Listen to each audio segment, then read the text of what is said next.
When things go off without a hitch, in life and on screen, we often have the eldest daughter to thank. She's the backbone of the family, the third parent to her siblings, a matriarch in training. The person who organizes gifts and meetups, who smooths out issues, and who sets a stellar example for the rest of the kids, even when they're long grown up. As one ex-user put it in a now viral post, being an eldest daughter is like an unpaid internship for the rest of your life. Eldest daughter syndrome is now so prevalent that therapists claim they can spot firstborn girls as soon as they sit on the couch. How do you spot an oldest daughter? She's the one in charge when nobody else is in charge. So what exactly are the telltale signs, and how does the intense responsibility of the big sister role impact the woman underneath it? Eldest daughters often get put under a lot of pressure to set a good example for their siblings, and to take responsibility for them to an extent. This is a historic pattern, which we see in stories from authors like Jane Austen. The eldest daughters are expected to marry well and contain their emotions carefully. Always resignation and acceptance. Always prudence and honor and duty.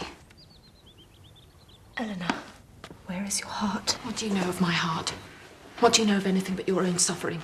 Sense and Sensibility's Eleanor Dashwood, for example, is so conditioned to not show her emotions that when she suffers an extreme blow in her private life, the man she's in love with being secretly engaged to someone else, she won't even tell her sister and closest friend, Marianne. For weeks, Marianne, I've had this pressing on me, without being at liberty to speak of it to a single creature. In many of Austen's books, younger daughters can get away with following their hearts. Marianne is a great example, as is Lydia Bennet from Pride and Prejudice. Elizabeth Bennet illuminates one key aspect of the elder sister's character in her response to Lydia's flirtatious behavior with the regiment stationed in their hometown. If you do not take the trouble to check her, she will soon be beyond the reach of amendment.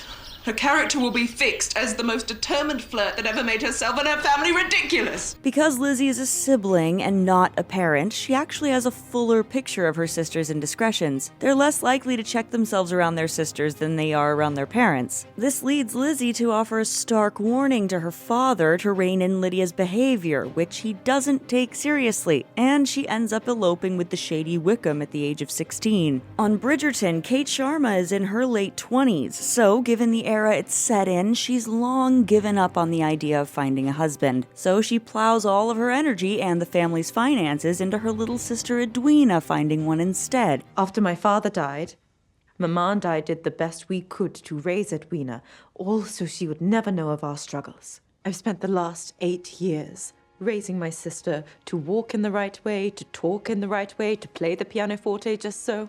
She's a prime example of the eldest daughter's head-over-heart mentality, and it results in a catastrophic fallout in her relationship with her sister, when she ultimately falls in love with Anthony Bridgerton, the man that Edwina is engaged to. But these problems aren't just things of the past. Stories set in the present and the future feature eldest daughters in similar roles. Often the eldest daughter ends up raising her siblings. This can be when the parents pass away, like Nani from Lilo and Stitch, who's left to bring up Lilo, or Jane from 27 Dresses, whose father became distant when her mom died, leaving her to raise her little sister. Jane is a classic eldest daughter, generous with her time, extremely organized, and able to hold her temper in even the most uncomfortable scenarios, which is perhaps what makes her such a good candidate for bridesmaid, too. You tell him the truth, or I will.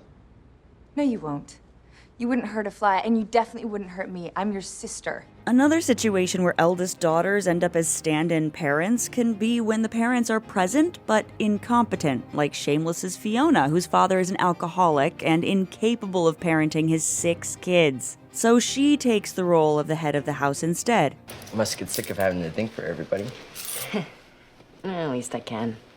Proves I'm wanted. Despite how miserable it makes her, and how it feels like a trap. As her brother tells her, If all you want is to be needed, then congratulations. Got yourself a job for life with this joker. which neatly explains the sad existence of many eldest daughters who feel they have to perform as a mother figure when their parents fail to show up for them and the other kids, because they worry about who else will fill the role if they leave to pursue their own dreams. In Winter's Bone, Rhee's rural Ozark existence is so bleak that all she dreams of is survival for herself and her 2 younger siblings. After their father disappears, they risk losing their home, so Rhee debates, among other things, joining the army to try and raise the money to keep the house. Her little brother and sister are scared this means she wants to leave them, but she tells them, I'd be lost without the weight of you two on my back. I ain't going anywhere. In the dystopian future of the Hunger Games, Katniss Everdeen's younger sister Prim is chosen to take part in the movie's twisted fight to the death. But Katniss intervenes and volunteers herself. At this stage, she's risking certain death, but cannot let her little sister die instead. I volunteer as tribute. I need to get out of here. You need to get out of here. No. Go find Mom. No. The great weight of being an eldest daughter always feels heavy, but it can even result in life and death decisions if it means protecting the younger siblings. Of course, being the firstborn daughter doesn't always mean being the eldest child. Psychologists believe that what contributes to eldest daughter syndrome is the gendered distribution of labor that parents begin when their children are very young. And this means that if the oldest child is a boy, he's unlikely to experience some of the intense pressures that his sister does. Take, for example, Ross and Monica Geller from Friends. Ross is the perfect eldest boy, while Monica has spent her entire life trying to get her parents to notice her, which has led to unhealthy levels of perfectionism. You don't have to be the best at everything. Oh my God, you don't know me at all. Sugar from the Bear isn't the eldest child either, but as the only girl to a neglectful mother, she's taken up the mantle of caregiver for her family. According to marriage and family therapist Orisha Smolarski, emotional neglect as a child can lead to taking on this caregiving role in adulthood, and Sugar is a prime example. She ends up using the nurturing and organizational skills she's learned along the way to make a success of her younger brother's business. In the case of Succession's Shiv Roy, who is the youngest child but only girl in the family, writer Claire Cohen says that she was so busy trying to become her father that she didn't realize her only option was to become her mother instead, which, to put it bluntly, is often the gendered path that on-screen eldest daughters are destined to tread. They are mini-mothers bound by their biology to a certain type of role, even if in cases like Shiv's they appear to have the desire and brutal nature for something else. I was the only one who mattered. Yeah, only because you're the girl. Girls count double now, didn't you know? Oh, yeah, no, I know. Know.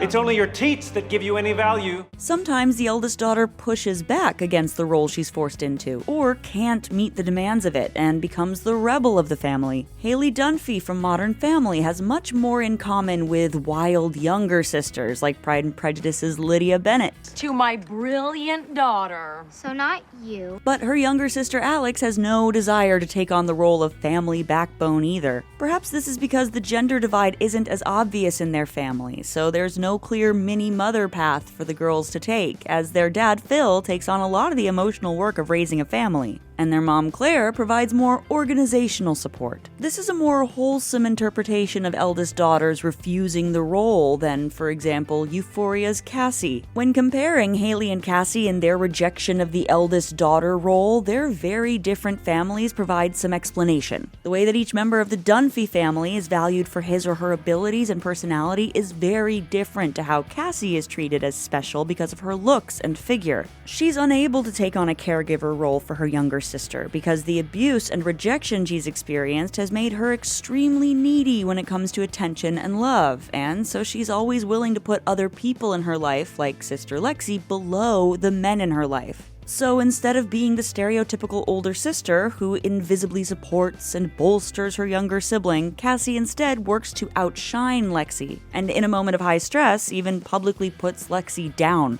I'm the one who takes risks. I'm the one who falls in love.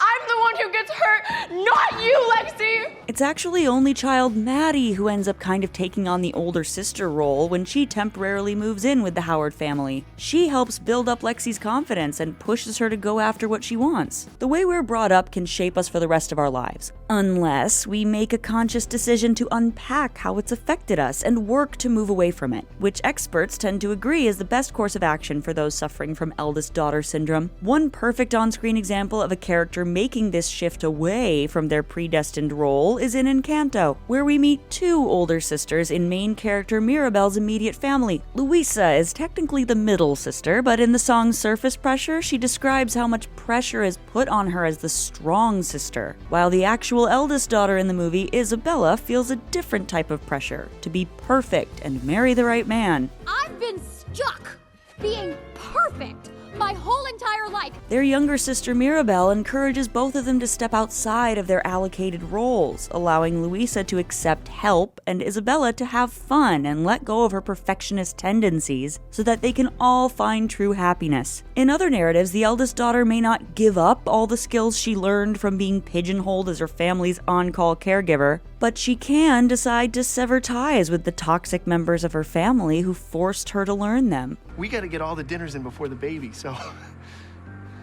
Whose baby? Oh, you and Natalie.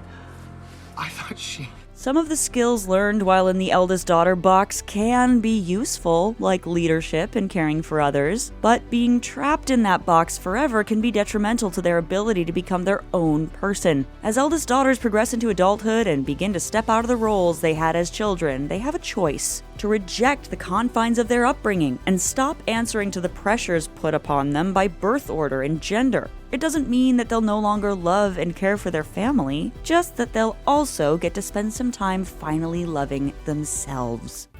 That's the take. Click here to watch a video we think you'll love, or here to check out a whole playlist of awesome content. Don't forget to subscribe and turn on notifications. And make sure to subscribe to our Patreon for exclusive new videos.